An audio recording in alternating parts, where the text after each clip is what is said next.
साथियों, चैप्टर 112 में हमने आपसे राहु और केतु के सम्मिलित प्रभाव के बारे में बात की थी और राहु के फलों को जानने के नियम भी उसमें हमने जाने थे कि राहु किस तरह से फल देता है। इस बात को हमने वहाँ पर समझा था। उस चैप्टर में केतु के बारे में मूलभूत जानकारियां तो राहु के साथ ही हमने डिस्कस की थी, पर केतु किस तरह से फल देता है इस बारे में कोई बातचीत नहीं हुई थी। आप में से अधिकतर लोगों ने गुरु और शनि के फल किस तरह मिलते हैं उनके नियमों के बारे में वीडियो बनाने के लिए कहा गया है, तो समय आने पर हम अवश्य ही उन पर वीडियो बनाएंगे। लेकिन आज का मूल विषय तो केतु का ही है। ज्यादातर लोग राहु की तरह ही केतु को भी एक दुष्ट ग्रह मानते हैं और शायद यही कारण है कि कुछ लोगों के मैसेज हमको मिले थे कि राहु केतु के बारे में तो आपने बता दिया, अब गुरु और शनि के बारे में बता दीजिए।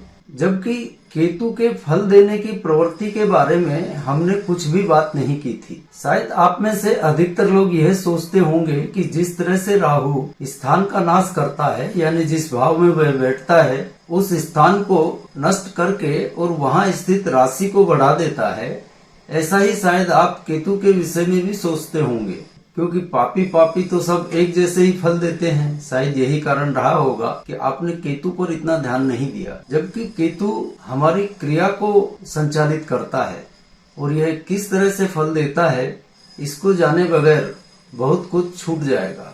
केतु एक महत्वपूर्ण ग्रह है, जैसा कि कुछ तथाकथित विद्वान और किताबों में लिखा है कि जिसके साथ बैठते हैं वैसा ही फल देते हैं, ऐसा वैसा, ऐसा कुछ भी नहीं है। केतु भी एक अपनी फिक्स प्रक्रिया के तहत ही फल देता है।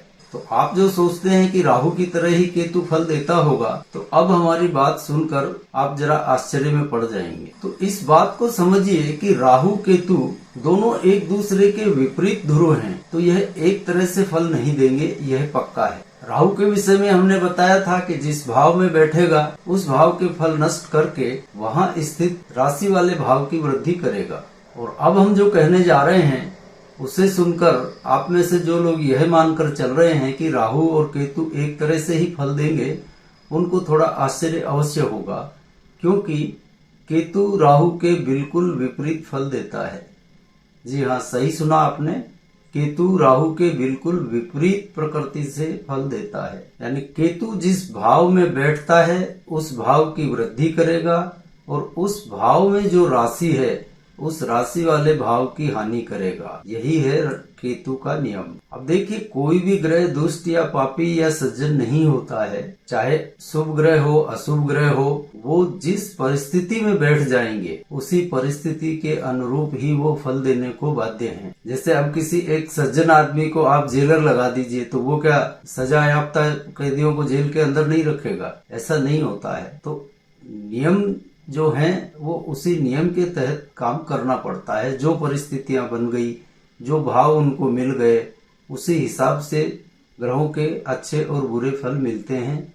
इस बात को हमेशा के लिए दिमाग में बैठा लीजिए। अब यहाँ उदाहरण कुंडली एक देख लेते हैं, जिसमें सिंह लग्न की कुंडली है और केतु यहाँ चतुर्थ भाव में वृश्चिक राशि में बैठा है। तो यहाँ पर क्या होगा, चतुर्थ भाव में बैठा हुआ केतु चतुर्थ भाव को बढ़ा देगा और वहाँ चतुर्थ भाव में जो वृश्चिक राशि है यानी अष्टम भाव को नष्ट कर देगा। अब यहाँ चतुर्थ भाव बढ़ने से क्या मतलब है? चतुर्थ भाव होता है मन का, तो यह जातक मन के अधीन ज्यादा कर्म करने वाला होगा। चौथा भाव है सुख का, तो सुख का आकांक्षी भी होगा। स्वार्जित संपत्ति, वाहन, ये इस दशा में, इस केतु की दशा में अवश्य बना लेगा।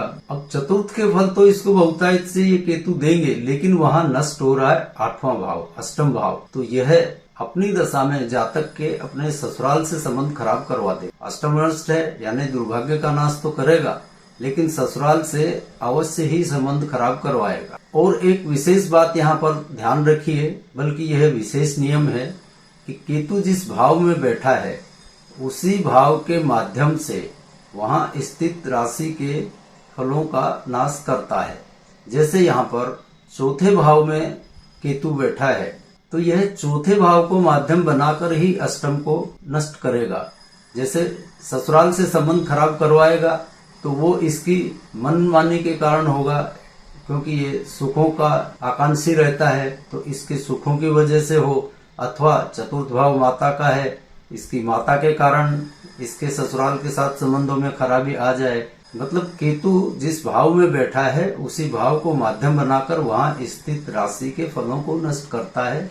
यह एक महत्वपूर्ण नियम है और इसको ध्यान में रखिए। और इसके अलावा जो सामान्य नियम है ग्रहों के अपनी उच्च और नीच राशि से संचालित होने वाला, वह यहाँ केतु पर भी लागू होगा। केतु की उच्च राशि सिंह है तो सिंह वाला भाव और सिंह से दूरी वाला भाव दोनों एक्टिव करेगा। नीच वाला भाव और नीच से दूरी वाला भाव ये दोनों डीएक्टिवेट कर देगा। बाकी इनका जो स्थान पर बैठने का राहु और केतु का जो मुख्य फल है वह हमने आज आपको पूरा कर दिया है। राहु और केतु का अपने स्थान पर बैठने का एक विशेष महत्व होता है। उसी संदर्भ में हमने आपको आज और पिछले चैप्टर 112 में राहु और केतु के इस नियम को स्पष्ट कर दिया है। अब आज एक सवाल सुश्री खुशबू श्रीवास्तव जी का ले लेते हैं, जो शायद सूर्य और नक्षत्रपति के संबंध के बारे में है। आपने पूछा है कि सूर्य यदि नक्षत्र स्वामी हो तो क्या होगा।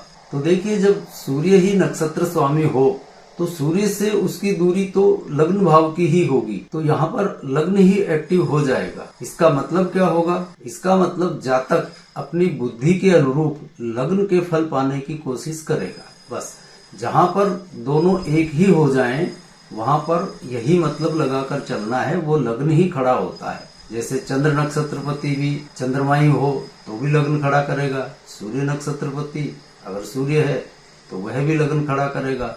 तो इस स्थिति में इसको ऐसे ही देखना है। और कुछ अधिकतर लोगों ने यह भी जिज्ञासा प्रकट की है कि नक्षत्र स्वामी से आपका क्या तात्पर्य है। तो देखिए, पिछले चैप्टर्स में हमने विस्तृत रूप से अनेकों बार इसके बारे में बात की है, पर लोग नए नए आते जाते हैं और पिछले पोस्ट को नहीं देखने के कारण ऐसा होता है। तो आप लोगों से मेरा निवेदन है कि आप पुराने वीडियोज को एक बार देख लें। वहाँ नक्षत्र स्वामी ही नहीं, आपको और अनेकों काम की बातें मिलेंगी। फिर भी यहाँ पर हम बता देते हैं कि चंद्र नक्षत्र को ही नक्षत्र स्वामी कहा जाता है, यानी चंद्रमा जिस नक्षत्र में बैठा है उस नक्षत्र के स्वामी को ही नक्षत्रपति या नक्षत्र स्वामी कहा जाता है। और यह कुंडली देखने की सारी प्रक्रिया वहीं से शुरू होती है। तो अब आज के चैप्टर को यहीं विराम देते हैं और अगली बार मिलते हैं किसी नए विषय के साथ। तब तक के लिए जय जय सिया राम।